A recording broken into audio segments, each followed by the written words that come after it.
Hello everyone. अभी हम लोग क्लास 8 बसंत बुक से सुदामा चरित के प्रश्न अभ्यास देखेंगे। इसके कवि नरोत्तम दास जी हैं। इसमें कविता से में पहला प्रश्न है, सुदामा की दिन दशा देखकर श्री कृष्ण की क्या मनोदशा हुई, अपने शब्दों में लिखिए।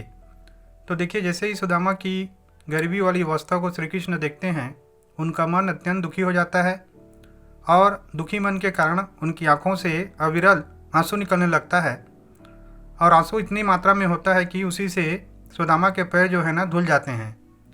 तो इसका उत्तर लिखेंगे कि सुदामा की दिन दशा देखकर श्री कृष्ण अत्यंत दुखी हो गए।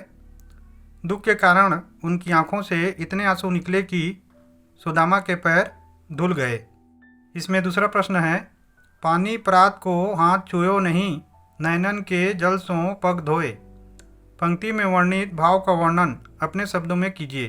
तो देखिए, यहाँ पे लिखा गया है कि परात में रखे, परात का मतलब होता है बड़ा बर्तन, बड़े बर्तन में रखे पानी को छूना ही नहीं पड़ा, क्योंकि आँखों से निकलने वाले जल से या पानी से पाँव जो हैं धुल गए।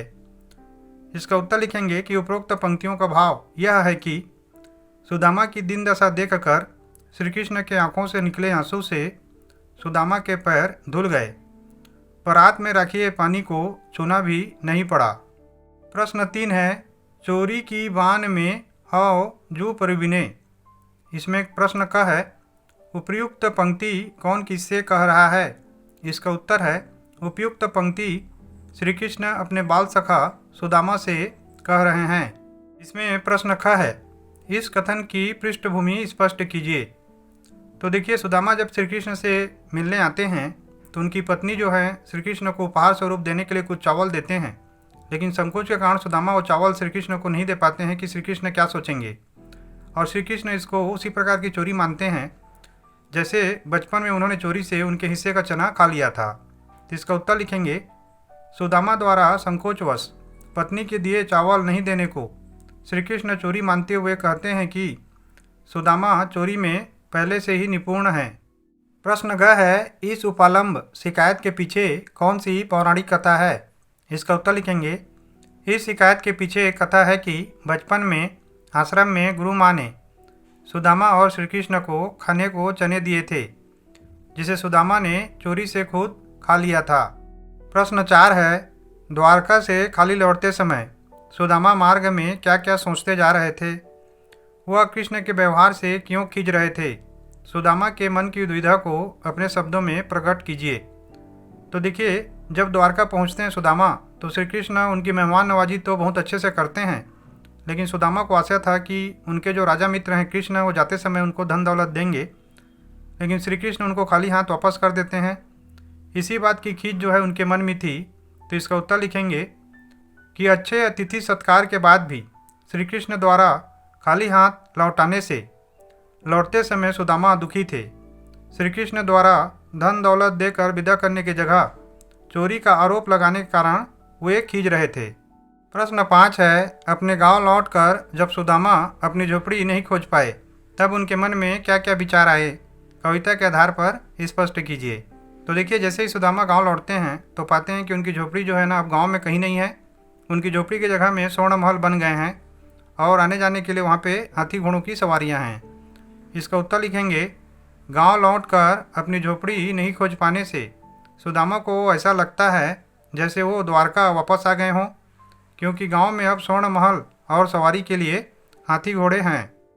कविता से आगे में पहला प्रश्न है, द्रुपद और द्रोणाचार्य भी सहपाठी थे, इनकी मित्रता और शत्रुता की कथा महाभारत से खोजकर सुदामा के कथानक से तुलना कीजिए। इसका उत्तर लिखेंगे, महर्षि अग्निवेश के आश्रम में पढ़ते समय द्रुपद और द्रोणाचार्य परम मित्र थे। बाद में द्रुपद राजा और द्रोणाचार्य गरीब हो गए। एक बार जब द्रोणाचार्य द्रुपद के राजमहल में सहायता के लिए गए तो द्रुपद ने उनका अपमान यह कहकर किया कि राजा का मित्र राजा ही हो सकता है, जिससे दोनों में शत्रुता हो गई।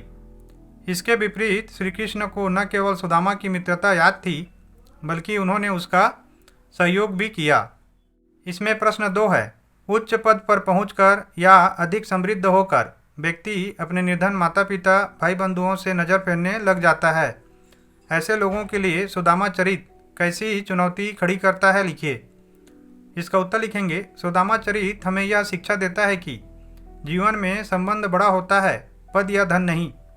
उच्च पद मिलने या समृद्ध होने पर भी हमें घमंड न करते हुए मित्रों और संबंधियों का सम्मान और सहयोग करना चाहिए। मुसीबत में ही हमारे काम आते हैं। अनुमान और कल्पना में पहला प्रश्न है, अनुमान कीजिए यदि आपका कोई अभिन्न मित्र आपसे बहुत वर्षों बाद मिलने आए तो आपको कैसा अनुभव होगा। इसका उत्तर लिखेंगे, यदि मेरा कोई अभिन्न मित्र मुझसे वर्षों बाद मिलने आए तो उससे मिलकर मुझे बहुत खुशी होगी।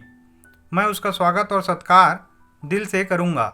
इसमें प्रश्न 2 है, कही रहीम संपत्ति सगे बनत बहुत बहुरीति विपत्ति कसौटी जे कसे तेई साँचे मित। इस दोहे में रहीम ने सच्चे मित्र की पहचान बताई है। इस दोहे से सुदामा चरित की समानता किस प्रकार दिखती है, लिखिए। इसका उत्तर लिखेंगे, उपरोक्त दोहे में रहीम जी कहते हैं कि संपत्ति होने पर तो सभी मित्र होते हैं, परंतु सच्चा मित्र वो होता है जो मुसीबत में काम आता है। सुदामा चरित में श्री कृष्ण ने अपने मित्र का कठिन समय में साथ देकर सच्चे मित्र होने का परिचय दिया। भाषा की बात पे आ चुके हैं। पानी परात को हाथ छुयो नहीं, नैनन के जल सो पग धोए। ऊपर लिखी गई पंक्ति को ध्यान से पढ़िए। इसमें बात को बहुत अधिक बढ़ा चढ़ाकर चित्रित किया गया है। जब किसी बात को इतना बढ़ा चढ़ाकर प्रस्तुत किया जाता है तो वहाँ अतिशयोक्ति अलंकार होता है। आप भी कविता में से एक अतिशयोक्ति अलंकार का उदाहरण छांटिए। इसका उत्तर लिखेंगे, कै वह टूटी सी छानी हती, कहाँ कंचन के अब धाम सुहावत। यहाँ अतिशयोक्ति अलंकार है। टूटी झोपड़ी के जगह अचानक सोने का महल होना अतिशयोक्ति है।